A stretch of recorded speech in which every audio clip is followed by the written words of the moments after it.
Good morning guys, good morning everyone. Solid TV, followers and viewers, new friends, old friends. Ito po, as the moment, ngayon po ay what time? 6:03? 6:04 na, yan po. Flex ko lang po sa inyo ngayon dito sa norte, ganyan po ang hangin. May bugso siya, akala mo may bagyo. O yan, ayan na po, malabas na po ang haring araw, nagbubukan liwayway na. Yan po siya kaganda. Diyan po ako naka-check-in sa guest house. Kasi nga po ginagawa ko yung tangke ni Jessa. Nabutas yung tangke ng motor natin. Yan po ako nakuha sa guest house.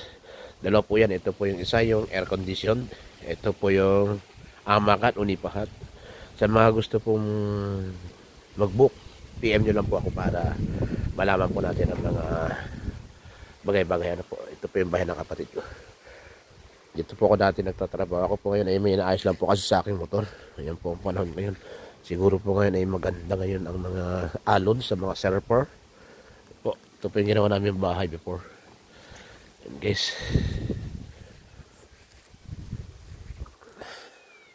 tulog pa yung ate ko guys. Pero pumasok na ako, nagkuha na ako ng minute tubig at nagtimpla tayo ng kape. Yun yung aso ko. Nagwe-waiting na pupunta sa beach. Jumper, to the beach. Later, kakopi muna.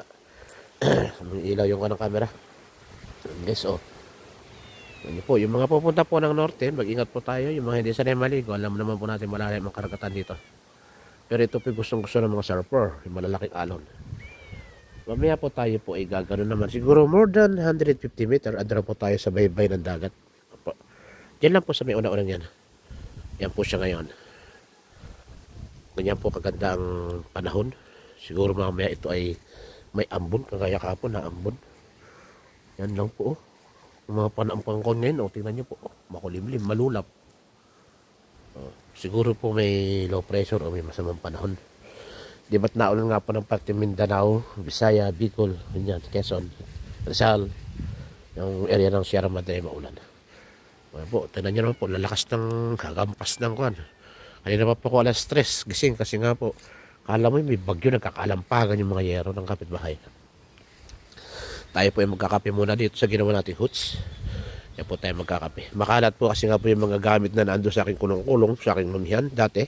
Nagagawin ko naman po na ngayon ng pritong scanto style. Ang gagawin natin business, ayan po nandiyan po. Pero yan po mamaya ay ating lilinisin pag tayo po ipalis. Para may presentable naman po. Opo. Kasi nga po pag may guest, dyan po sila nagtatambay or kumakain po. Diba po? Yan guys, maraming pong salamat sa inyong lahat guys. Dito po ito sa Zambales, sa Barangay Pundakit. Opo, maraming pong salamat sa inyong lahat guys. Tayo po yung magkakapi at pupunta po tayo sa tabing dagat. See you na second video. Ingat po tayo lahat. Bye bye po muna.